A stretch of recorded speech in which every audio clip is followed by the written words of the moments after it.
Good morning. Okay, I'm going to try that again. Good morning. Good morning. Good morning. It's 10 o'clock. I tried to be really respectful of time because everybody's time it's your most valuable resource. So thank you all for being here. This is Foundations of Children's and Youth Ministry. My name is Nygard Owens. I run Vibrant Church Communications. The name is a little misleading. I am moving into the communications direction soon, but I do stickers. So if you like stickers, come and see me up in the marketplace. I do downloadable resources for churches. It ranges from adults all the way through children. One of the things that churches like about that is that everybody in the church can do the same Lenten devotional. It's really beautiful. And then when it comes to back to school time, I do like a whole suite of stuff that you can use for backpack blessings and liturgy and children's time and posters and bookmarks and it's fun. So I am an ordained PCUSA minister. So I'm one part minister. I am one part communicator. I've worked in churches as a communications coordinator, 3 different churches in that. And then I am one part graphic designer. So I like to combine all of these things in my business and what I do. I started getting paid for youth ministry work more than 20 years ago when I was in college at the University of Georgia. I worked at a little small church and made a whole bunch of mistakes, but they were really forgiving and wonderful. So I learned a lot and then went on to seminary and on and on and on. So I've worked in a bunch of different churches in a bunch of different roles. I go around doing retreats and speaking, and my call right now is to support you all. That is really where my heart is to support people who are doing this valuable work. So thank you for living out your vocation and churches and serving God's children in all the ways that you serve. Oh, and I'm from Cleveland, Ohio. I used to be in North Carolina for most of my life. And we moved to Cleveland. My family moved to Cleveland about 4 years ago for my husband's job. He is an Episcopal priest, so I consider myself a Presbyterian. Both of my children were baptized in the Episcopal Church, so they're Episcotarians. Yes, it's very sad, but I gotta get them to Montreat. They are going to Montreat. Sorry for those East Coast people. All right. I also do work with an organization called Second Breath. It's based out of Greensboro, North Carolina, but it is a nationwide organization. They come out of the Christian wisdom tradition and incorporate spirituality into our daily lives. And it takes us off of the hamster wheel of go, go, go, go, go, go, go. And your brain is spinning, spinning, spinning, and reminds you to pause, to breathe, to connect. Instead of trying to effort our way to God of, if I just do all the right things, then God will be with me, God will love me, I'll get it done. The reverse is actually true, that no matter where you are, God is surrounding you, God is within you, and it's a matter of us surrendering and saying, all right, here I am. So we're going to do a spiritual practice to get us centered called 3 deep breaths. And this helps us connect our 3 centers, our head center, our heart center, and our body center. And this is something you can do. I did it yesterday as I was walking from the hotel over to the marketplace because I could tell my head was just spinning. If you speak Enneagram, I am a 7. So I am a head type, and we are future casters. And so I'm always thinking in the future. I've heard most of us, we live 2 feet in front of ourselves.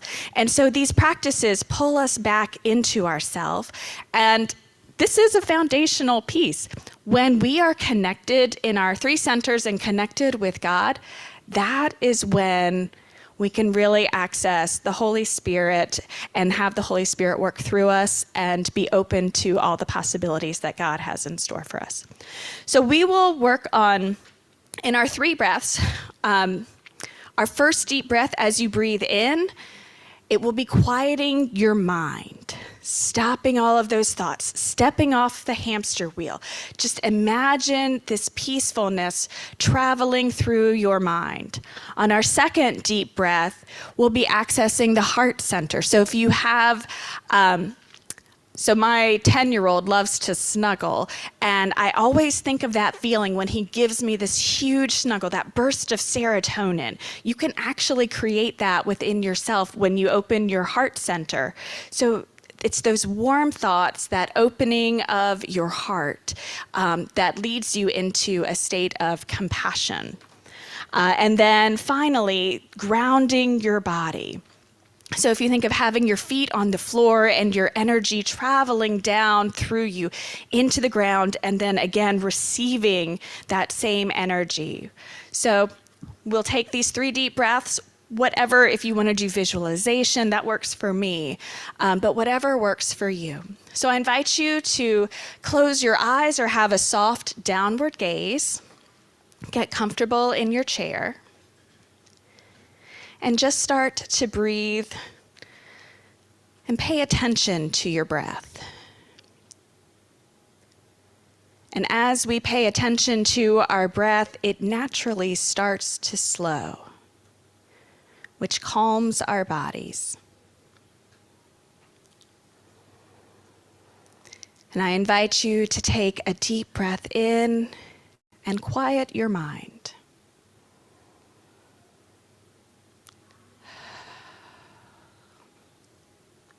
Take a deep breath in and open your heart.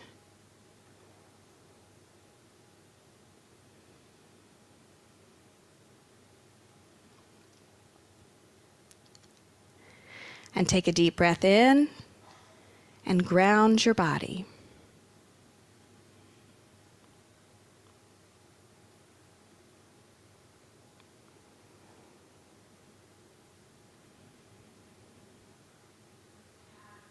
Amen.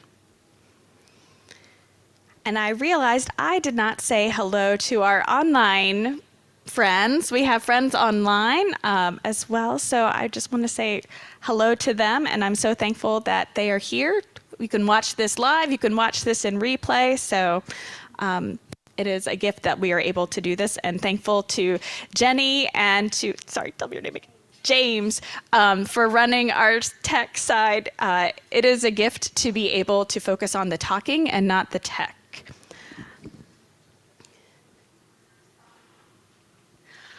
Okay, so this is foundation building. This is not the sexy work. Those are other workshops, and I hope you are registered for them. But as I was telling one of the tables, both my husband and I feel called to work that is foundation building. You can go places and see these fancy programs, and sometimes they are what they appear, and sometimes they're not. Because if you go into those places with these sexy programs, you can look underneath the surface and see things that are not quite right. Things may be crumbling, and if you go on too long, it all collapses. And I think some of us have seen that happen. So foundation building is so key. I have these questions for reflection for you. You can jot some time right now if you wish, but it's also for you to take a look at, when you get back home. All right. So it's important to take this time for reflection. So often we are doing, and we need to take that step back to say, okay, how do I want to be in this role? And sometimes we just need permission to do that. I'm a big fan of, so there's strength finders, and you could do that, but kind of that premise is lean into what your strengths are, because you know what, you're gonna feel good about yourself. It's important to do that, rather than like, I need to keep working on my weaknesses. If you lean into your strengths and then pick an area, I would say one to start with, pick your places for growth. Don't call them your weaknesses. These are just places for growth. We all bring different gifts, and the church needs all of our different gifts. I think we've read that Bible passage. So recognize that you have wonderful gifts that you are bringing, and the church needs them. And you as a person, we all want to grow and to learn and to keep developing. And so just start the places that you want to work on growth and take it one at a time. So this time is like, it's part pep talk, it's part resources, like you're getting everything here. And then we'll have lots of crowdsourcing too. Oh, and I think it's good to set goals. You don't have to. I mean, this is like the advanced level, so don't feel like you have to set goals. But some people really work well with setting goals and like, I really want to learn how to speak Spanish, so I'm going to do Duolingo every single day. My sister has like a 500-day streak, which is amazing. All right, so getting into this.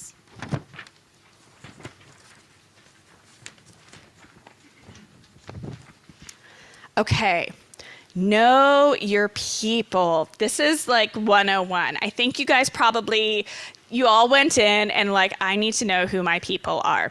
But there are a couple of different ways to do that. Make your lists. So I'm a huge fan of lists. Further on in the workshop, there's a whole section on making lists. So we'll talk about that a little bit more. It's really important to talk to those in your church with institutional memory. By that, I mean the people who have been there. So this can be other staff members, this can be lay people, this can be volunteers, other leaders. Find the people who have that institutional memory and learn as much as you can. Churches have patterns that are ingrained. And it's really important to dig out what those patterns are because they will show up again. A really horrible example, one church I worked for has a pattern of secrecy and cover-ups. And again and again and again, especially with staff people, there were secrets and cover-ups and secrets and cover-ups, and they all exploded. But it just kept happening because this was in the DNA of the church. Other churches have a DNA of going to session meetings and having congregation members come to session meetings and lambasting everyone. I mean, these are in the DNA. So it's important to find out what are these patterns that keep repeating. And then if they are healthy patterns, because there are healthy patterns too. If they're healthy patterns, lean into those. If they are unhealthy patterns, how do you disrupt and create a new homeostasis? So when you're talking to someone with institutional memory, always take it with a grain of salt. They have a perspective because they have lived it for a long time. And I've had, when I've done this with people in churches, I've had them like, oh, this person, blah, blah, blah, blah, blah, blah, blah. And then I go and meet that person and I'm like, you know what? I'm a new person interacting with you. There's lots of grace and we'll figure out how to do this together. And sometimes they can really surprise you. Sometimes they don't. Just depends.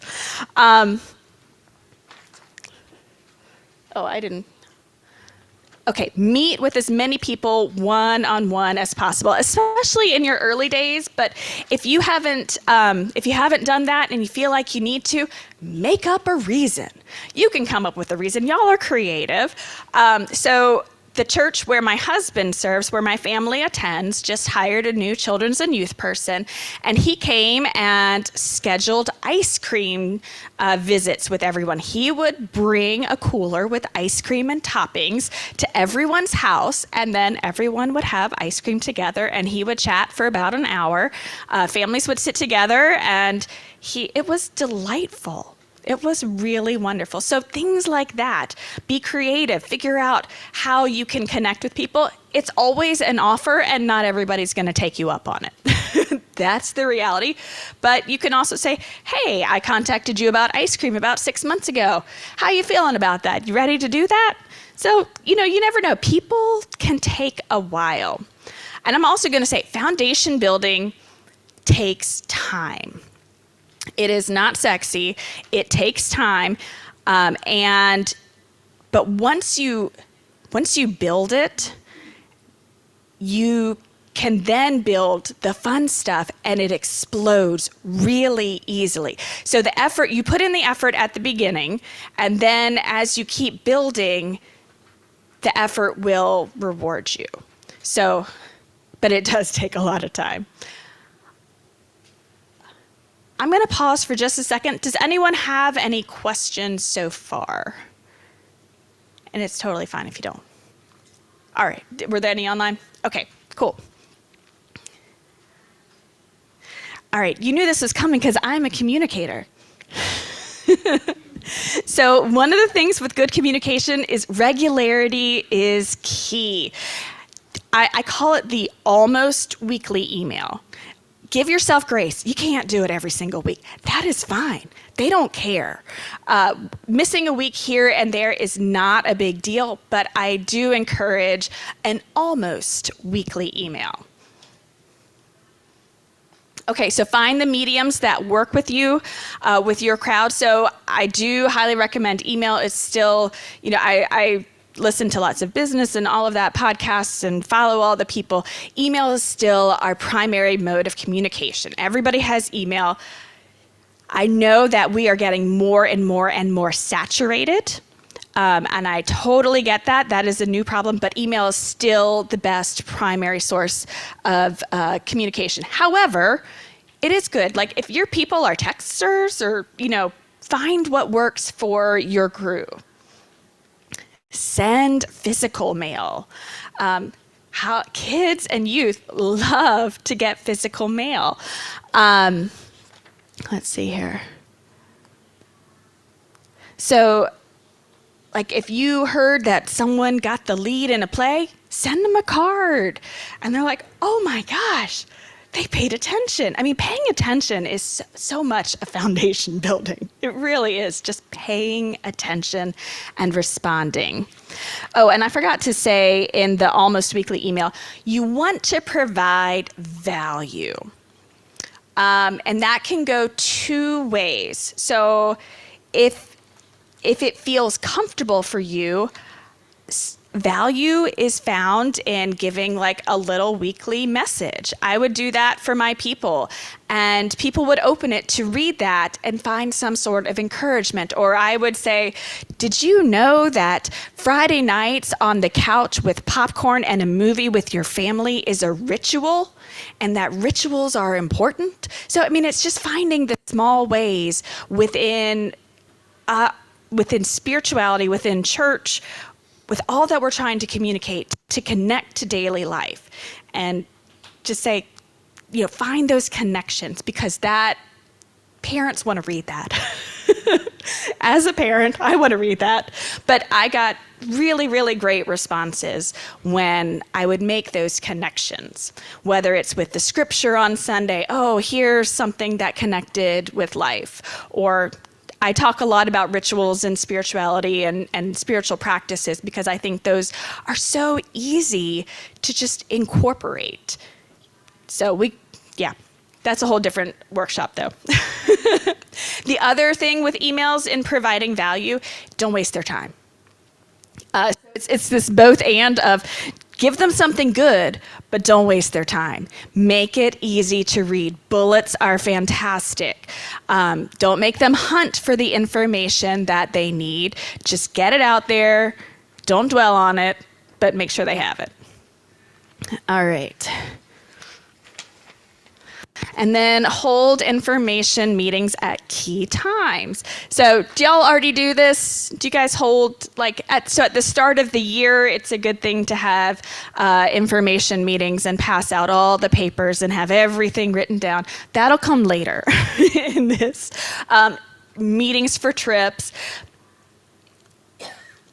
Having ways to connect. So this is another point of connection. You're connecting with parents and sometimes your children and youth in the meetings. Like if it's a trip, your youth might be there. If it's a parents meeting, they won't. But all these points of connection, this is foundation building. So give yourself a pat on the back if you're already doing this. This is your pep talk. You're doing great stuff. All right. Oh, and I like to, at the beginning of each year, I put together something, you can call it whatever you want to, but like a nuts and bolts. Like, here's just all of the basic information that you need to make it through the year and to do well in this. So I have an example of one I put together. I filled in at my husband's church last year in children and youth, so I put one together for them. So that is there's a Google Drive that you guys have access to, a Google Drive folder, so that's in there. Any questions on communication? Yeah. So as far as sending physical mail, I think that's a great idea. Are there particular cards or template or? Sure. So this is for our online folks, sending physical mail. Depending on how you feel about Amazon, there are lots of great card options on Amazon. So I would get a big bunch of birthday cards and go to the post office and get birthday stamps and send birthday cards. And you can put anything flat in there, like pop rocks or jelly bracelets or confetti or balloons, or, I mean, there's so many things you can put in an envelope, like for a birthday card. So Illustrated Ministry has lots of fun cards. I don't have children and youth cards. I should probably make some. One day. But yeah, I mean, honestly, I just go to Amazon. But if you want to find a wonderful local vendor, that's a great idea too. But What's wrong with Amazon? it's big business, and I use a lot of Amazon, so I can't really. But some people do feel strongly about no Amazon. Yeah. Whenever we were having like a special event, I would send like an invitation, like you did. Yes. So special events, you can send postcards. Yeah. Flyers, all sorts of things. So sending physical mail still really matters. And I forgot to say and communicate well, using, I prefer, instead of sending it from your personal email, use Constant Contact or MailChimp or one of those. There are a lot of good reasons to do that. It takes a little bit of setup, but you can set up your lists, and that works really well. You can track who opens it. That's my favorite. And it's really easy, like if you have an event that's coming week after week, to kind of copy and paste and reuse what you've had before. So, and it gives you a good history of what you've sent. Yeah. So we have like a weekly church newsletter. So, Your parents don't read the weekly church newsletter. I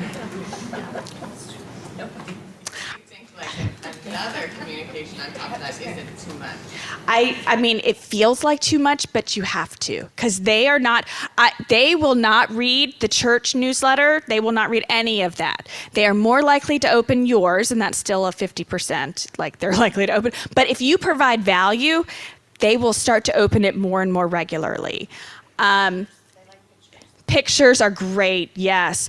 And then I would often actually reference church events because they weren't reading the church newsletter. And so they found out about church events through my newsletter.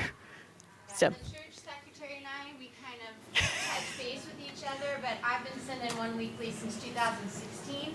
It takes a couple of years, but once they get used to it, they know they're going to find all the children's and youth thing in one place.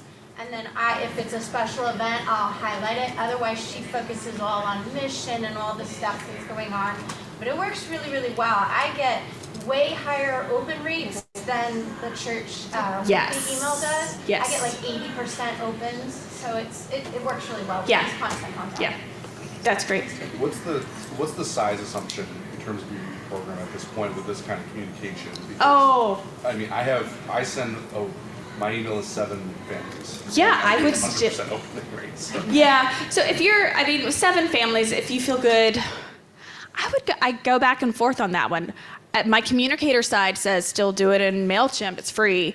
But the logistical side says, why waste the time on the setup? And if it's already working, then great. So yeah, either one.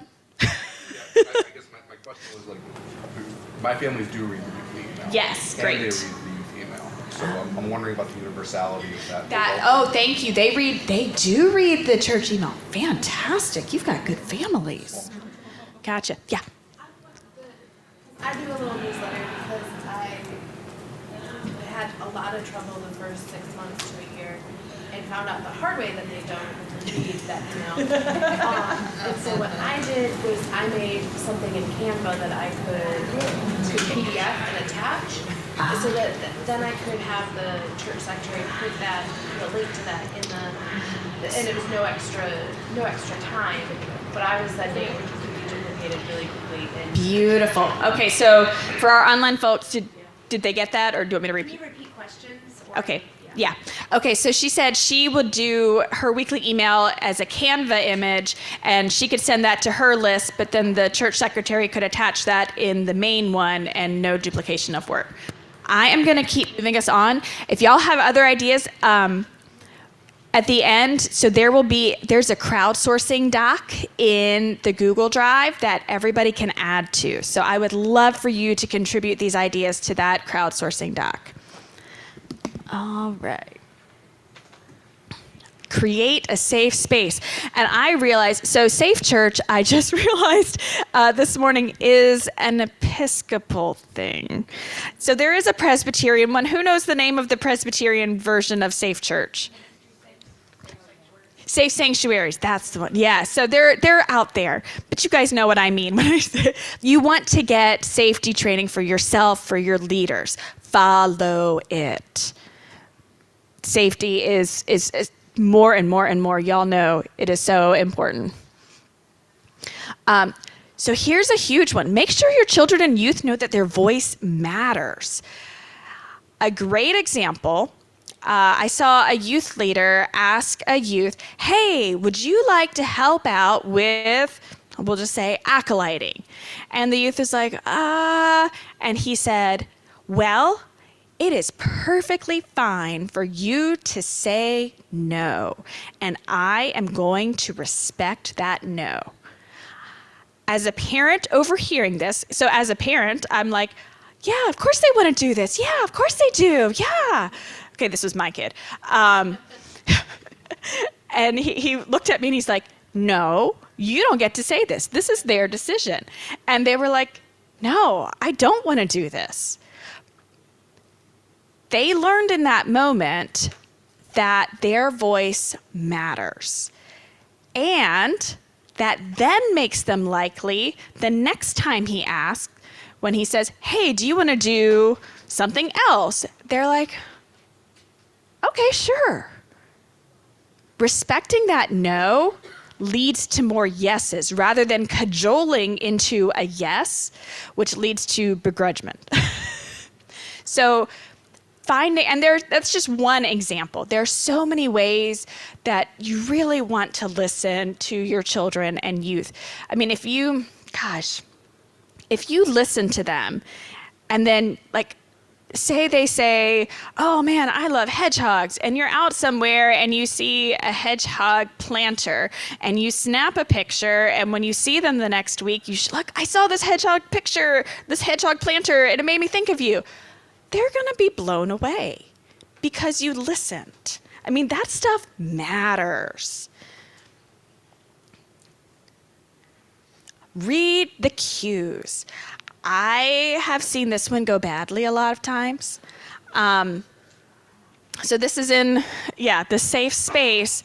There are a lot of times when people will be kind of edging away and a leader is still going forward.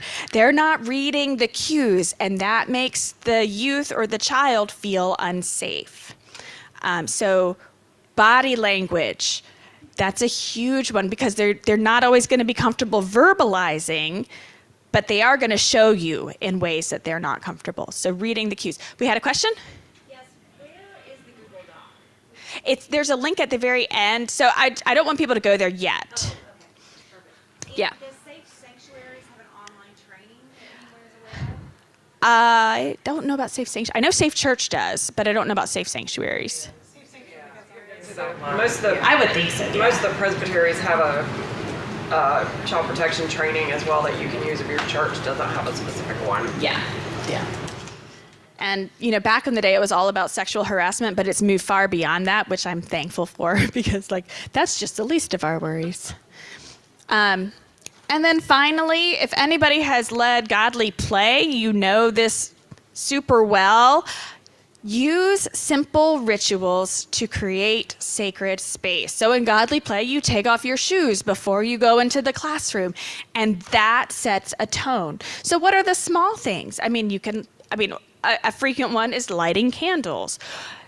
If they know, especially at the beginning of something, a lot of churches you'll do highs and lows at the end, but if you have something ritualistic like that, some sort of check-in, or if they know what to expect when they are coming into this space, that really helps to set up this sacred space and to set your time apart from regular time. So just finding those, it doesn't have to be big. You don't have to create we're going to do this and now we're going to stand on one foot. No, it doesn't have to be complicated. If it's lighting the candle, ooh, who gets to light the candle this week? That sort of stuff. Any questions on create a safe space? Collaborative document and you know of a safe sanctuary site or link, or your church has one on their website, maybe people can add that could be really helpful. So if you know of Safe Sanctuary, we'll add it to the crowdsourcing doc. And now that I know that's easy to do. And that's the beauty of Google, is that we can just keep adding things. Find support. So yesterday, when the preacher, when we were standing up and who here is about to quit their job? So I have been there. It's not Carrie's church. Our church went through a really, really hard time. And the other associate, this was a multi-staff church, the other associate pastor and we kept each other from quitting. And it was as simple as that. And then there's some online groups that also help, but find support. So within your church, it can be staff, it can be volunteers, it can be parents. Now, be mindful, with staff, you can share a bit more. With non-staff, with your volunteers and parents, you have to be really mindful about what you can share. Because keep those boundaries. Not everything needs to be shared with volunteers and parents. So if you're struggling, it's better to find someone either on staff or outside of the church for support rather than within the church.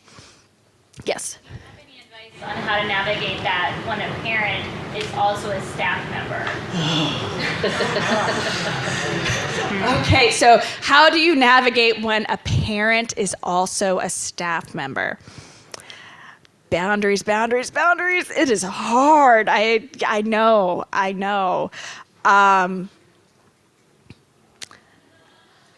going to sound really silly, and forgive me for saying this is so cliche, but pray. It sounds so cliche. It does. It truly does. But I will promise you from the heart of my soul and from my third chin that literally the more I pray about something, God provides at least the path or the opportunity for something to happen. At the first church that I served at, I had a really abusive relationship with another staff member who would manipulate and take control of a lot of the things that I was doing at that time. And it was difficult to talk about because I looked up to this person as a mentor and as a guide, and she was very active in my wife's life when my wife was a youth, because she was her youth director. Right? So walking that careful line was extremely difficult and caused so much stress. And the more I prayed about it, God presented a solution, and that person ended up getting fired because of something that they did. Okay, I'm not saying that that's going to happen, but I'm saying that God will provide the opportunity for something there. Thank you. So for our online folks, in response to how do you navigate if a parent is also a staff member, tell me your name. Joel offered us prayer, which is, of course, foundational, and related a story of how a situation was in his life, and prayer opened up a possibility of resolving the situation. All right. Any other safe space questions? Okay. We're support. I'm sorry. I'm on the... Okay. Online groups. So Facebook groups are fantastic. I don't think I wrote everything on here. Where am I? Oh, there we go. I didn't flip my page. Okay. So finding online groups. I do have on a document a whole bunch of online groups for you on Facebook. I know it's Facebook, but it's still the easiest place for these. I hope you guys on the crowdsourcing page will add more. For youth people, Big Ideas in Youth Ministry is fantastic. There are a bunch of children's groups out there. But in my ministry, I have definitely found huge amounts of support in these Facebook groups. And by being here, you all are meeting people who are in these groups, and those who have come before us that you can say, what do I do about this? And people will offer you some really valuable advice. I have gotten so much advice, both with programmatic stuff, with anything, but I love those online groups. And I highly recommend meeting with others. So whether it's virtual or in person, obviously in person is nicer, but I have friends who, well before everybody was on Zoom, they were meeting as a Zoom support group, because one person was in Raleigh and one person was in Georgia, and they were all over, but they would meet maybe at least monthly, if not more often, and just to have these really wonderful groups. I also encourage you to be ecumenical. As a Presbyterian myself, I have a lot of friends in different denominations, and we're all doing the same work. And it also, sometimes it's nice because you're not competing with each other in the same way. We aren't competing, but sometimes it feels that way. Let's be honest. But this is, having support is so crucial for mental health and for sustainability in your ministry. Oh, I got that. Any questions on find support? And I think I skipped a section on my PowerPoint. I did, yeah. We're going to go back to build trust. I did not put that on the PowerPoint. I apologize. Can I add something to your Yeah. support? Not only, I think we tend very easily to reach up and reach laterally, but I think it's really important for us to reach down, especially in youth ministry, because the turnover is so rapid.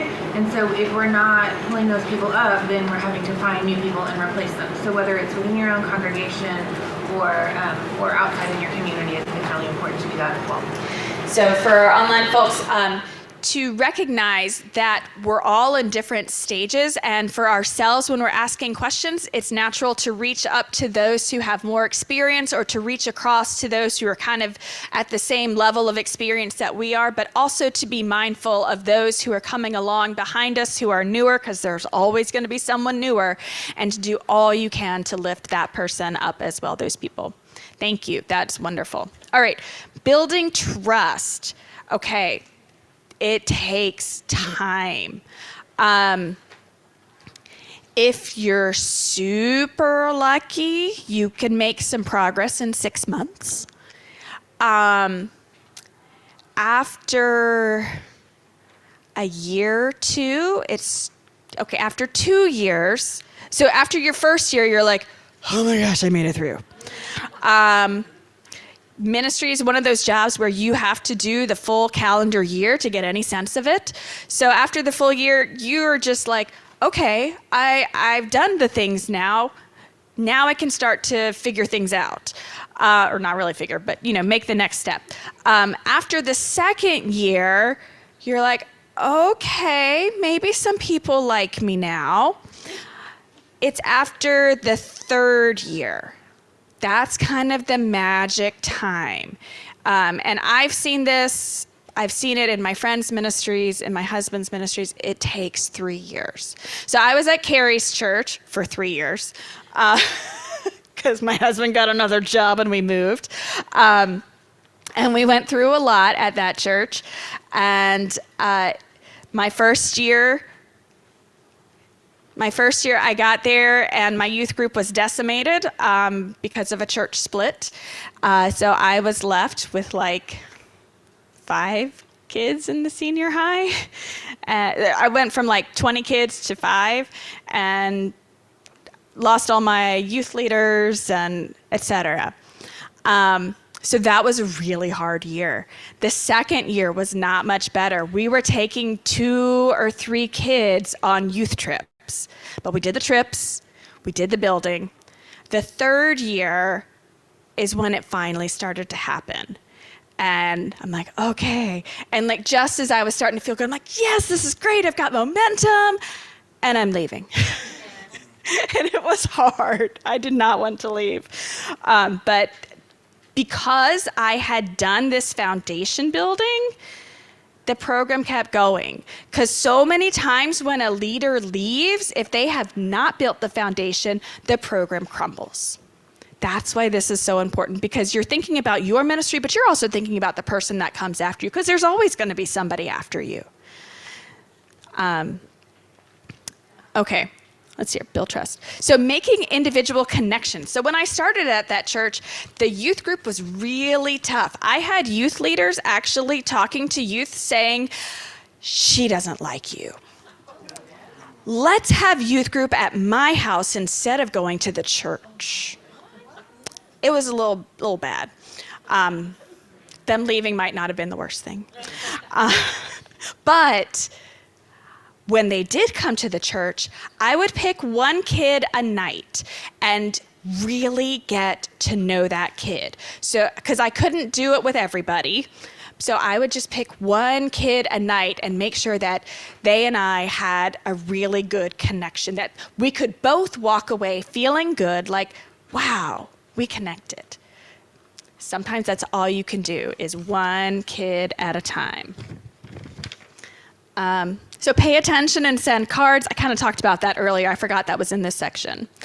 Breaking bread isn't just for communion.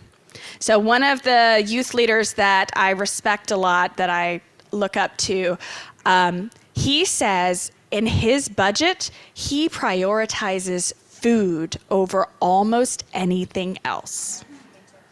So keep that one in your back pocket, because that is when we connect, is when we're sitting down. It's a little less awkward than trying to do things and like, let's talk about deep things. No, let's just eat together. So prioritize food in your budget. Yeah, on the snacks, you bring snacks in? Yeah. And I'm sorry, yeah. Pay attention to your food allergies, though. As a whole family with celiac, be kind to your gluten-free people. Find icebreaker, like there's so many great icebreaker books. Word Teasers Faith Edition was written by Michelle Thomas Bush, who's here at this conference. It's a fantastic resource, but just go on Amazon and Google icebreaker questions for kids, for teens, and there's so many good options. I did that earlier, so I can verify. Yeah, so building trust. Anybody have, I mean, this is one that we could do a whole workshop on. I mean, almost any of these we could do a whole workshop on, but anything on building trust. Yeah. We like to go to their games or play or... So going to events, that is a tricky thing. It is tricky.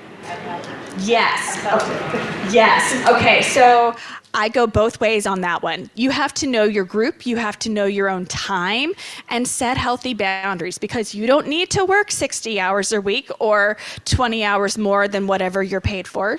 You don't. The church does not need to take up everything.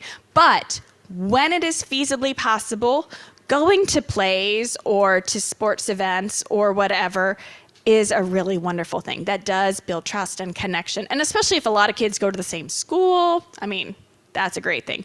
Or if you can invite kids from the youth group to go with you to the event, that's another great way. So to kind of cover more. And there's also well, you went to Susie's game, but you didn't come to mine. So that's the other kind of tricky part. So don't let it eat you alive. Yeah. Slightly different from that. So with scouting things like buying wreaths at Christmas and cookies. So I was a teacher in my former life and made the policy that I can't, if I buy from you, that means I have to buy from everyone who's selling. So what we're doing at our church is allowing the families to sign up to be in the vestibule if they would like to have their scouts sell their wreaths then the next Sunday and next, and the same with cookies. So the Girl Scouts coming in and doing it there versus feeling guilty that we're not purchasing. Gotcha. So for our They can hear now. Oh, they can. Oh, super. Thank you. Y'all are magic. Oh. Thanks, James. Okay. Yes. Any other ideas other than we're thinking about having lunch with our parents, but it's the parents that we're having trouble with after COVID. Like a lot of them have to drive their kids. Kids don't even get their driver's licenses till like 17, 18, and so getting parents to commit. A lot of times they'll say, yes, my kid's coming, then they don't come. So like snacks and food, we went to snacks and not meals this year because we could go from 2 to 10, 4, 4, 4, 0. Like we just don't have that consistency. Nor do we have it even when we try to get them to commit to something. But we don't always see them. They're not coming as often. So we don't see them. We don't get to connect with them. So if there's any other ideas. Okay, so this is something I push on, and people feel strongly about this. When we offer something every week, it becomes regular and routine, and we can come up with a million reasons like, oh, it's snowing outside. I don't want to go to church. It'll be there next week. So when it's every week, if you don't have that momentum already going, it can be hard to build it up. I actually went to Sunday school every other week, and I don't know if you're doing things every week or not. We're doing middle school and high school every other week, and it's not working a whole lot better, but it was to try to make it less often, to make it more special. Exactly. So making it more of an event, because people will come for an event. And if there's not scarcity, but there is that mindset of scarcity, like, oh, it's not every week. I need to go this week because then I won't be able to go next week. And so there is that scarcity mindset, even though it's not scarce. But it is more of an event if it's not necessarily every week. And I only recommend that in places where you don't have the momentum and the groundswell. If you do have limited volunteers, which we all do, because our volunteers did not come back after COVID. And so it's just, so I would say, if you make it, if there's a way to make one of the two in the month even more of an event. Yeah, right now we do a social thing once a month for everyone. Then we do middle school, then we do high school, then we do like what I call caring and sharing night. So it's a mission, it's a hands-on mission. Okay. So that's all ages again. And we did take high school, Sunday school down to once a month. It's breakfast and chat time. And we have like 50 kids and 2 come and they don't come at the same time. It doesn't, so. Yeah. Okay, so that's good. I mean, it might be we're on the right track and we just need to keep. Well, and I have some, when we get later, we have group building things coming up. Okay, anything else on building trust? I know that it's all real. Okay, we did support. Numbers. Okay, so this is the unfun part, really. You got to know your numbers. So track your attendance. What in the world? I'm like all over the place. Okay, track your attendance. I mean, you guys are probably already doing this, but that helps at like end of the year report time. When you have your committee meetings or session, they want to know how many kids are coming. And it's really good if you can just have it at your fingertips. So set up your spreadsheets, learn how to read your budget, and get a historical perspective. Like, how has the money been spent over the years, over the decades? How much have they spent on trips? And is that what I want to keep doing? How much do I need to fundraise?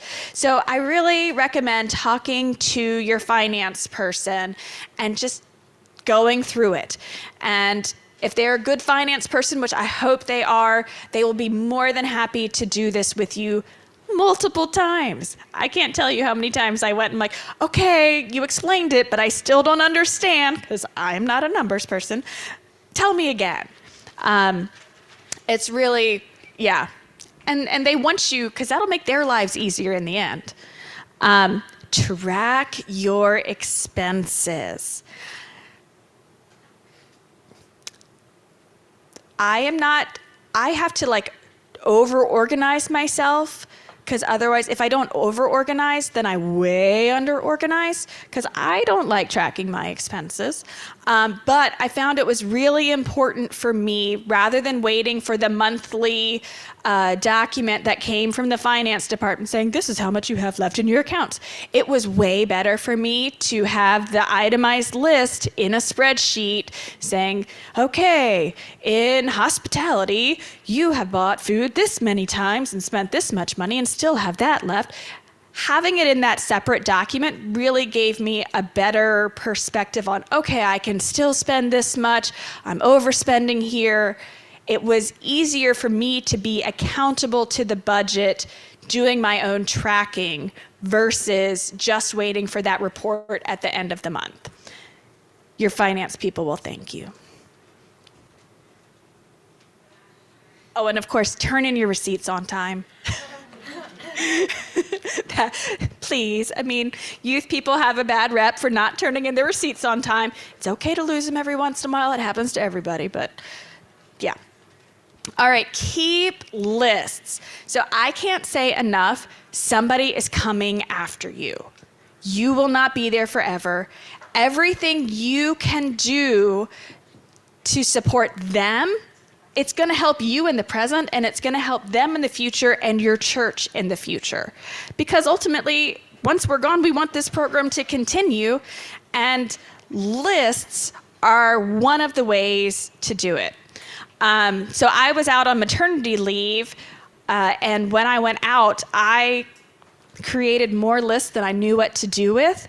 And one of those lists was a vendor sheet. Like, hey, when we go bowling, we go here and we pay this much for the lanes, but sometimes it's hard to get in because of this. So we go this place on an alternate, and like this is where we order our t-shirts from, and this is where we get this from, and this is where we do our confirmation retreat, and we have to book by this day and put down this deposit. Like, I got really detailed. That document is in the Google Drive for you. So it just gives you an example. You're not going to want to copy and paste it, but it'll give you an example. Yeah. They're asking also if you could share an example of the spreadsheet that you track finances. Yes, I was searching for that this morning to add, and I couldn't find it because that was a couple of churches ago, but I think I know where it is. And so I'm going to keep adding things. I try to be organized, but I really secretly am not. Yeah. One of the things you can do if you want to keep lists of like activities, so at the end of every month, I write down what we did for the month and when I did the deposits, when I did things like that, and then I clean it up at the end of the year, so when I do leave, I can just email them years of stuff so they kind of have a good history. That's so beautiful. Do they hear that online? Yeah. Okay. Because yes, and I think I have that on here. Oh. Not really. Oh, okay. They did not really hear that. Okay, so that is in the monthly to-dos. So I really recommend as you go along each month, write down what you do. And so I have like, okay, this is what I actually did this month. This is what I'm thinking ahead on for the future months. So that, and again, yeah, I love the idea of cleaning it up at the end of the year. But yeah, it's there both for you and like, oh yeah, where is the recipe for making dog biscuits for the blessing of the animals? You know, like to have that in there. But so it'll help you in the future, and it'll really help the person who comes after you. And just sort of sets up like, okay, these are the things we do every year. This is what worked. This is what didn't work. So yeah, keeping lists. Who are your people, your leaders, allergies, any list you can think of. My coworker who's sitting right there, she creates the most amazing spreadsheets for tracking spending. So you guys should get her contact info. Like she can you put one in the Google Drive for us? She can run Excel like I've never seen before. So my background is actually in database administration, and I ended up in children's ministry. All gifts are needed. It's such a straight arrow connection. So like, you know, I've got spreadsheets or workbooks in Excel where it's like all the different worksheets make basically a page where it's just this funny. Oh my gosh. We have all found our new best friend. Yeah, so like for Vacation Bible School, right? That's on me. So I've got a list where you can write in what you want to do 6 months out, and then you just push one, it'll make like a little check mark. It makes you feel good because check marks, but on that front page it'll say, look, from all the things you put in your list, you're 30% done. You're like, I'm 30% So I'm going to recommend that next year you lead a workshop at APCE on sexy spreadsheets. like spends money and prays. During a break or something, I actually have all that stuff with me on my laptop, so I'll leave my cards here, and you guys can hang out with me. I can show you how to do it. I can email them to you. Okay. Yes. Have a USB. I know that in the marketplace, they've got those USBs that you can grab, so you can like. Oh yeah. Sweet. Okay. Betsy Nix online just started using Apple Freeform with a board for every event, and she said you can add all kinds of files and make notes. It's not a she's not a spreadsheet person, so this works for her. So I'm thinking there are other people who might not have a spreadsheet. Or something like Trello, or because there are lots of different things. I like lists, and I mean it depends on what you're doing, but yeah, there are lots of things, but just have it somewhere that someone else can access. The finance person at one of the churches I worked at, she had a big thing where it's like, what if I get hit by a bus? Someone needs to be able to do my job. And that is, I mean, she said it tongue in cheek, but she's like, she felt very strongly that if something catastrophic happened, because it can, trust me, I know this. If something catastrophic happens, we want people to be able to step in. So all of these things. A vendor list. I talked about that. Passwords and programs. Oh man, I can't tell you how many churches I've been in, and I walked in, I'm like, okay, what are the passwords for the things? And they're like, we don't have them. I'm like, yeah, I have to recreate all of this stuff? Really? Or like track down the person who Tell you they already had an Instagram and you find it randomly. Yes. So please leave your passwords and programs. And then it's also good to keep track of curriculum, making calendars. I mean, it's a really beautiful thing to send out calendars to your families, to your leaders. Kari Morgan is a youth leader. Is she in South Carolina? Okay, she is in South Carolina. So in Big Ideas in Youth Ministry, she posts calendars that she makes a template, and they're really fantastic. So I put an example of that in the Google Drive. Go ahead. I have not figured this out, but I would add photos to this list of things. If I could figure out a system like you do to dump my photos so that when it's time to update the website or do the annual report. Like I said, have not figured it out, but if I come up with a system, that's another thing. Did you have one, Joel? No, I was completely agreeing. No, yes. Okay, so photos. Yes, and I actually get asked that question. Did you have? Google Drive. You can just add like all your admin to it. Yeah, a shared Google. That's. Or like a shared Google Photos. Yeah. But and also like sharing with parents and all of that. Google often is the easiest, but it's not perfect. There was one app that was out there that I had discovered, and just as I was discovering it, it went down.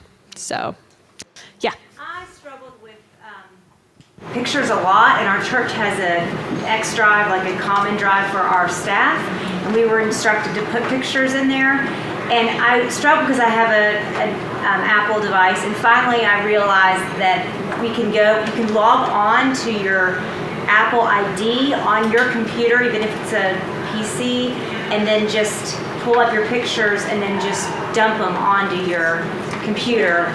So that's an easier, straighter line between Macs and PCs. Just as a Yeah, because our churches aren't always. no. Yeah. Anything else on keeping lists and all of this? Yeah. A previous church I worked at had a list on leaders, not just who was leading each week, but how long they had been leading. Yes. And invited leaders who had been doing it for 5 years to, hey, why don't you take a sabbatical season, see if you still want to do that, rhythms of character. That's really beautiful.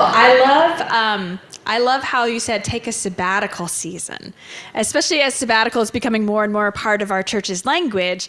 That's a really lovely way of saying, take a step back. That's not going to hurt someone's feelings. I mean, they'll still get their feelings hurt if they are that person, but it is a lovely way to offer that space and rest and rejuvenation time, space for new people.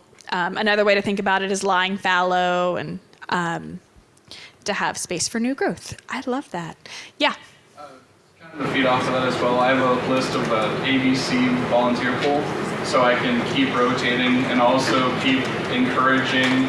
I have a wonderful gentleman whose name is Joe, who serves on our finance committee, and he years ago told me, I have 4 children of my own. Finances are my thing. Like, this is where I, find myself. And I was like, all right, Joe, I'm gonna work on it. A couple years later, finally got him to come to youth group a time or two, right? And to watch him interact with our youth, that like father instinct kicked in.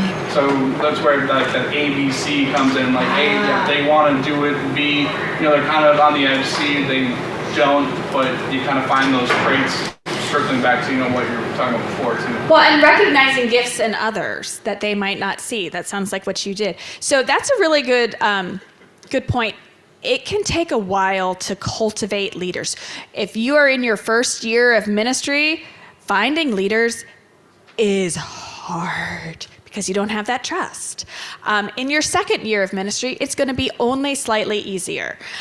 Your third year, and this is at any church, not just how many years you have in ministry, your third year at a church, it's going to get a whole lot easier. But I also encourage you to start, you're always going to keep your eyes open for people, and don't just find like, oh, that's a young person who came to our church. Don't you want to work with the youth? I think maybe we've been there and been asked that. There are so many different gifts and ways to pull in people for like one-off events or things like that. But leader cultivation happens over a long period of time. It's not just, oh, hey, let's have lunch and let me ask you to be a youth leader. There's one person that, and then they can just really like pay dividends for years. So yeah, it does get easier on that one. I promise. All right, I think that's all on keeping lists. Ages and stages. This is kind of the fun part. I do love ages and stages. So understand developmental and faith stages. So this is all in the Google Doc because, again, this could be a whole class on itself. So I put in both Piaget and Erikson developmental stages. They both have strengths and weaknesses, but it's just important to remember, like, especially if you're working with middle schoolers, like, they need concrete. I was at play rehearsal for one of my kids the other day, and a really talented high schooler was leading games with 50 fourth graders. And he was doing great for someone who has, never been trained. He's a senior in high school. And so I was there supporting him, and he'd be like, okay, I need everybody to sit in a circle. And then I came behind him and said, I need everyone to sit on the green line that's a circle. Because when he said sit in a circle, they're all like, huh? But when they see the green line, like, oh yeah, I can sit on the green line. It's being that concrete. So just recognizing kind of where they are, what's that extra bit of information that they need for it to click. Oh yeah, and faith stage, so I did Piaget, Erickson on faith stages, and Fowler on faith stages of faith. So it's just some summaries that you guys can go to, but then, you know, as it piques your interest, go and Google search. There's all sorts of stuff out there. If you're really into it, Stages of Faith by James Fowler is a wonderful book. So I highly recommend that. It's not, because I was not organized enough to get the bookstore my information ahead of time. I'm sorry. Yeah, recognizing special needs. We all have neurodivergent kids in many different ways. So how do we support those with and I am not an expert. There's some great resources out there. If y'all have great resources, please share them. And then all sorts of other special needs. One of the churches I served had a kid with Down syndrome, and the church took such good care of them. It was beautiful. So just figuring out how do we serve them well, make sure that, especially with some of our neurodivergent, that they don't take over programs, which is tricky, I know, and then make sure everybody gets what they need to learn and thrive. What do you mean by, excuse me, I'm not. Yeah, so neurodivergent, those on the autism spectrum and those with ADHD. So that's kind of what we mean, neurodivergent. It means that your brain just doesn't work normal, which I'm not a fan. I mean, but so that's what that encompasses. So kids with ADHD, autism spectrum, yeah.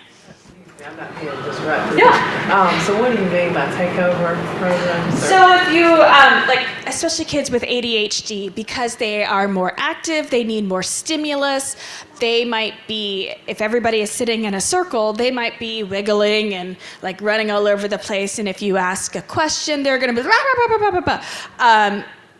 or not even waiting for you to ask a question. So finding the ways, you know, it's a lot of the finger stimulus, soft things. Different kids need different things, so it's hard. But it can take over a classroom and really distract from, especially if you're not prepared, because that happened to me 2 Sundays ago. Yeah. Online, they're asking about how does one utilize the assistance of a neurodivergent parent? So, like, I guess a parent of a child. How do you utilize the assistance of the parents? That, I don't know that so I have not had experience with that. And are they asking more on the autism spectrum or ADHD? I guess it just sort of depends. Sometimes, I mean, Oh, her child has autism. Okay. Neurodivergent brain works differently. Please be careful using not normally. Right, and I really thank you for that. I'm still figuring out the language, and I did not mean. I mean, yes, thank you. Yeah. I was just gonna say, before I worked in the church, I worked with preschool special needs kids in the public school setting, and I think one important thing is communicating with the parents. And most parents that I encountered always appreciated if I framed it as like, I need your help to make this better for your child. So can we meet? Can we have coffee? And can you tell me some things that work for your child? And let me give you some situations that I would put it on myself. Like, I'm not handling this well, so it's not working for your child. Here's the situation. What would you suggest I do to help your child make this better? And that, most parents were very receptive to that. If you framed it as, I want to make this better for your child, and can you help me figure out how to do that? Thank you. That's wonderful. Yeah.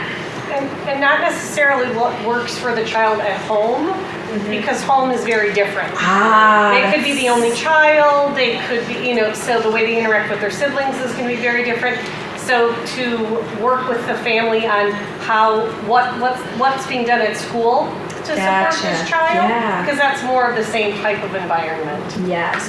And sometimes some parents don't do medication on the weekends, and that changes situations also. Yeah.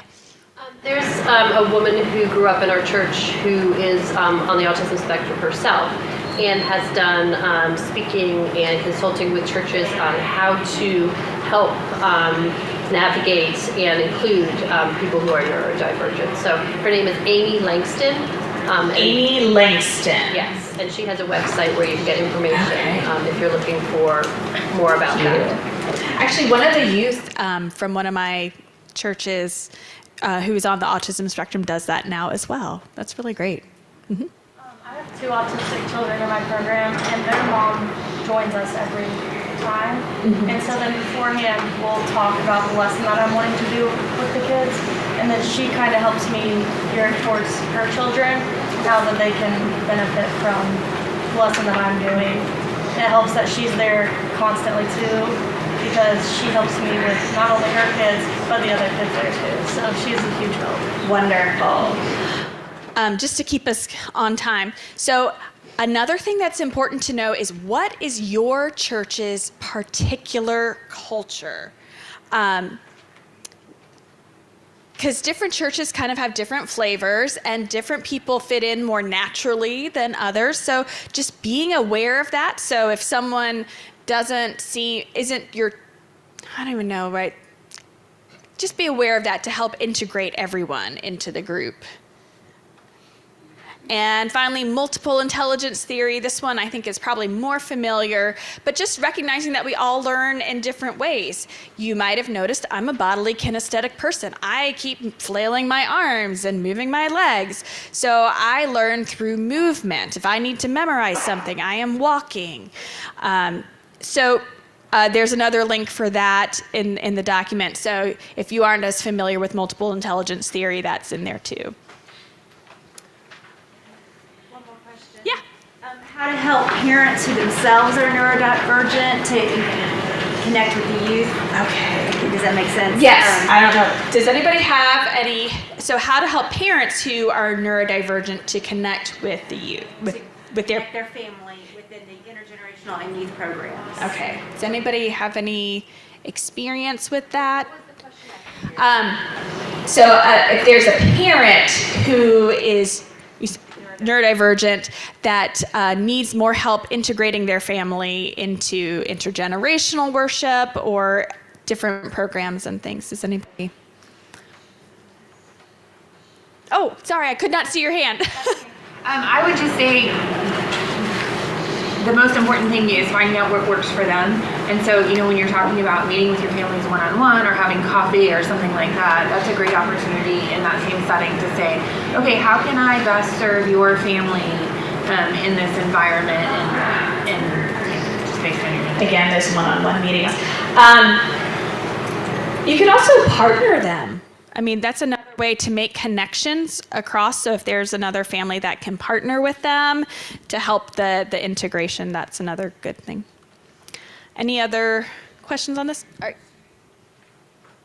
Group formation. So I went to Columbia Theological Seminary in Atlanta, Georgia, and I was fortunate enough to be there when Roger Nishioka was on staff. And so the very first class I signed up for was Youth and Young Adults with Roger Nishioka. He's the best and is brilliant. And so a lot of this section is like Roger's class. I will say, of all the classes I took in seminary, I go back to those notes the most. It's not theology. Theology is very important, don't get me wrong. Okay, so contact hours. This was one of the things that Roger taught us that, and so 20 years ago, when I was in this class, he says, you need 6 contact hours with the exact same group to form group cohesion. Now we have smartphones, and I'm sure that number has gone up. I don't know the research. So you need time together. It has to be the same group. When a new kid comes in, when one kid leaves, that makes it a different group. So if you've been on a trip and you're riding together in a van, that van forms a group. What happens then when you get to your retreat and you have all these little small groups? You then have to integrate them. But this is also why we lean towards doing things like lock-ins or day-long things at the beginning of the year, because it helps to form this group. And building this group formation, that's what's going to give you momentum. So again, at the beginning of the year, you start with these connection-building activities, and that's what leads to the trust. And that's when you can start to dive deeper into the more substantial things. And so not that you can't do formation at the beginning, but you can move deeper and deeper throughout the year. Space teaches. This is another Rogerism. When you walk into a room, that room is going to communicate something whether you intend it to or not. So whether you have round tables or tables in a line, that communicates two very different things. Round tables say, I want you guys to talk to each other. Long tables say, I want you to listen. So how is your space teaching? If your youth and children's rooms are in the basement, which is dank and musty and where they end up being, what does that teach? So recognizing what your space teaches, how can you change that message if you need to? Now, you might have a swank fancy place and that communicates something else. So it's just about being mindful. What is your space saying? Is it saying what you want it to say? How can you help it say what you want it to say? And how can your space contribute to your group formation?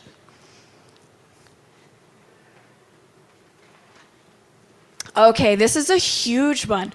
What does it take to be accepted in the group? So again, going back to Roger, this is really all Roger. We give out so much information in all that we do. So you might have written in your materials, we are an open and welcoming youth group. We want everyone to be here. Everyone is welcome.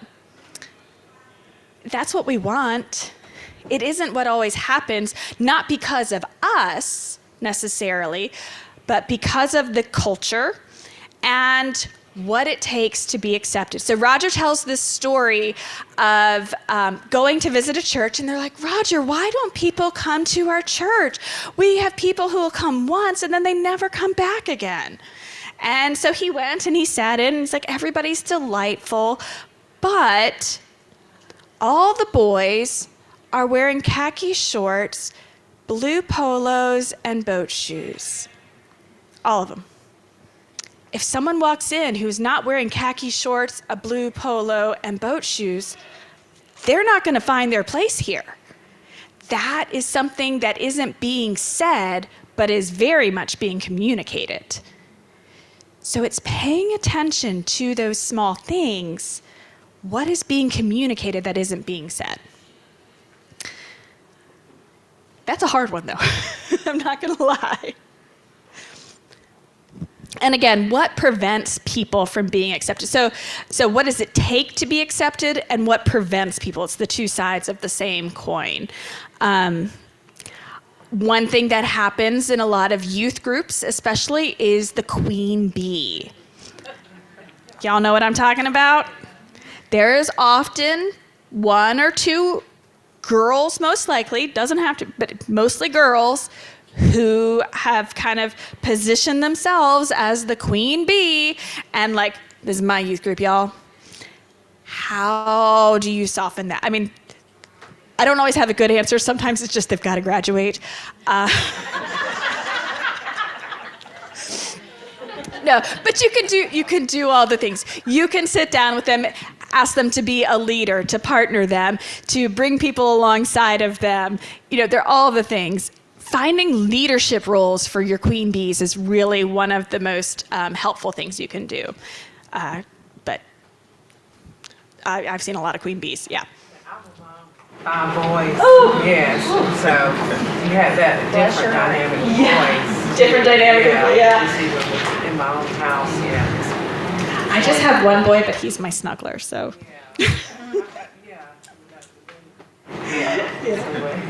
Yeah, so, and then what do you do if you have a whole bunch of boys? And like the maturity difference between a 6th grade boy and a 12th grade girl is legion. I mean, I've been asked to keynote retreats that have middle school and high school, and like, how do you speak to them? Oh, it's really hard. It's really hard. Okay, well, that is the end. Before we do any further questions, I have a special friend here for us. So I'm going to invite Christina forward to tell us about her ministry. So we are a couple of tables away from each other in the marketplace, and I was blown away by what Christina... So I didn't know she was going to have me do this. I'm an introvert. I have a booth. Yeah, thank you. I have a booth out there. It's called CYMT. It's a Center for Youth Ministry Training. It's a 3-year master's program. We're out at Austin Sim. I'm out of breath because I'm, again, an introvert. So, Okay, do you want me to take over? no, it's cool. I got you. So basically, we find a resident, we find a church, we pair them up, and they're 3 years. They work 20 hours a week in the church. They go to school debt-free. The church pays for it. So if you have any questions, stop by the booth. Do they have to be in Texas? No, we welcome anyone, anywhere. Durham's lovely this time of year. Yeah. So we actually just moved a resident from California to Florida. So he's working in Florida, doing his ministry for 3 years. I think we cover 13 states right now, and we're good to cover 20, 25, 30. So if you have anyone in mind, I have a bunch of papers, and feel free to come stop. And yeah, I coach 4 residents in the program. I'm an alum, so I've been there, done that. I've checked all the boxes that I can with CYMT. So if you have any questions, let me know. Christina also has a really amazing book that covers more in depth a lot of what I talked about today. And she says you can buy it for like $10 somewhere. $10. Amazon. So stop by her booth, snap a picture of that book, and buy it. I mean, and then we've got this wonderful information here. But honestly, I'm just so blown away by that ministry. And so if you, check it out. That's all I got to say. Thank you. All right, so I have finished all the talking that I plan to do. What questions do y'all have? Whew. All right. This is not really a question, this is just personal experience. You know, you hear about ADHD all the time and you think they just hyperactivity, right? So you're thinking of boys probably bouncing off the wall. Hyperactivity doesn't necessarily mean physical activity, it's hyperactivity of the brain itself. For example, I have ADHD. And I have trained myself not to start a book past 5 o'clock at night. Because when I'm done with that book, it's time to wake up. Because I'm so focused into it, I cannot stop. My daughter is also ADHD and has autism as well. And she can't stop. I think she has memorized word for word because she can't stop listening to and reading these books. All the Harry Potter books and all of the Percy Jackson books, and she doesn't stop. And thank you. Just because and one of the things that we do is it might look like I'm not paying attention and I'm doing something else, or I think I've counted 2 of the rows on your sweater several times for the chevrons, just because like I keep looking at it, right? And I've counted a lot of the tiles on the ceiling as well, just because I'm like, there's 5, there's this many with the lights, and there's this many with this. It's a hyperactivity of the mind or of the body. And the crazy thing is, it can be both. Sometimes I'm bonkers and I'll bounce off the wall, but sometimes I'm really quiet, but I'm so focused on like all the wrinkles or all the dots or all the whatever. So when you're looking at your ADHD kids, see where their brain is at the moment. Are they hyper-focused right now on something, or are they hyper-bonkers? You know what I mean? So like, and you're gonna have to work with that. Because there is a difference, and one kid might be predominantly one or the other, or kind of split between the both. So I just wanted to throw that out there. What else? Questions? I'll just keep going around. This is like a crowdsourced question that we've been considering with our new safety policy, but so we want to have, I'm curious if anyone has thought about this question. We want to have view windows in our doors so that people can see in, and then there's also this like reality of like shooting, active shooting. And I'm curious like how people have thought about those two. Yeah, but our church installed, one of our wonderful volunteers made them for every door in the church. And we have a pretty large education wing. And so they're literally black, like corrugated plastic, and they have a hinge and magnets, they're metal doors. And so they're open, and then everyone is trained that because we have a preschool too, so we do active shooter training, that one of the things that they do in the training is they just flip that closed, and then now the window is blacked out, the doorway. So that's very inexpensive to make. These are great. Just pull a Velcro strap that's over the folded. I could take a photo of. She suggested I take photos and post them. I can do that. Please, yeah, that'd be great. We just walked to our building with police officers and they said just something as simple as what you said, Velcro strips above windows, just creating a visible, it doesn't have to protect anything, but creating that visible barrier that the teachers can then instantly just block the Velcro down and the belt covers the window and it just creates that visual barrier. Unfortunately, I think something like this will become more common. I was a high school teacher for a long time and they didn't provide anything. So we had like construction paper and then we would have to keep re-putting it up. Thank you, that's great. We have blinds, so if I'm meeting with a student or with parents or such like that, my blinds will be half open. If I'm on a phone call with like a parent or something like that, there's no one else in the room, like I'll close my blinds so that the other staff and people know that it's like do not disturb, like don't come in. Otherwise, leave them all the way open. That's just what we're able to do within my. Thank you. All right, next question. So I really appreciate this. I'm coming from a smaller church. We just hired a director for children and youth, which is a crazy position for 20 hours. Also, this person is a first-year Duke Div student. So Gotcha. I've told my people, this is a crazy job description. It's not going to happen. Right. And I hear you say, 6 months to 3 years, and the lists to make sure that there are things in place. But then, how do I prepare my people to understand that this person will not be with us for forever? And is that a constant thing we're remembering? Does that affect the trust that we build? So I think it kind of depends if you set it up that this is a rotating position. So when I was in seminary, I worked in a position like that was a rotating position. And the church really did have an understanding okay, this person's going to be here for 1, 2, 3 years at the most, and then we'll have someone new. So they learn to appreciate the people, the residents who came in. I'm just using resident loosely. And, appreciate their skills, connect with them enough. So what's interesting, because they had this understanding, you could build trust a little bit faster because they're like, okay, we know you are time certain. We don't have all the time, so let's get it done. So there was a slightly different understanding of that. And then, it was time to move on because you graduate. Yeah. So I hope that would be the case. If you can prepare them hey, trust this person. How do you say, trust them? That's not working, but it's the mindset. Yeah. I was just going to speak to that a little bit. At the church where I am, we are without a youth director right now. So children's director and our adult director, we're kind of covering the youth, and we're kind of looking at some of these foundational things as to build. Our youth program kind of imploded and whatever, but so we're trying to build this foundation. But I think some of these routines, like the weekly emails and the scheduling and compiling these lists and sort of building those things, hopefully we're setting a foundation so that when we find someone, it'll be in place.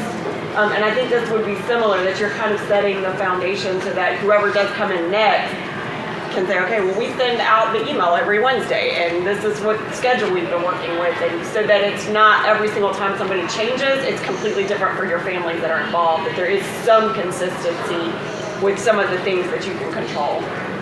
Thank you. That is wonderful. All right, it is 11:30, and that is the official end. So I just want to say thank you guys for being here. I really thought like 5 people would sign up for this, in all honesty. So thank you for trusting me with your time. That is a great gift. Yes. Oh, yeah. Yep. The Google Drive. How do we get that to everybody? So the Google Drive, if you look at the very back, there's a little box on the handout. Did y'all get the handout to them? Yeah. I actually have an email set to go out, so as soon as we leave, I will hit send on the email. It will email you that page. It'll have a bit.ly link on there. There's the QR code. That'll take you to the Google Drive. I will keep adding things in there. The files are view only, so you'll need to make a copy if you want to edit them, but most of them you'll just want to like look at and be like, oh, that's how she did it. And hopefully that'll give you ideas to do it even better. So, yeah. Thank you. Thanks, y'all, for being here. Blessings on the rest of your conference.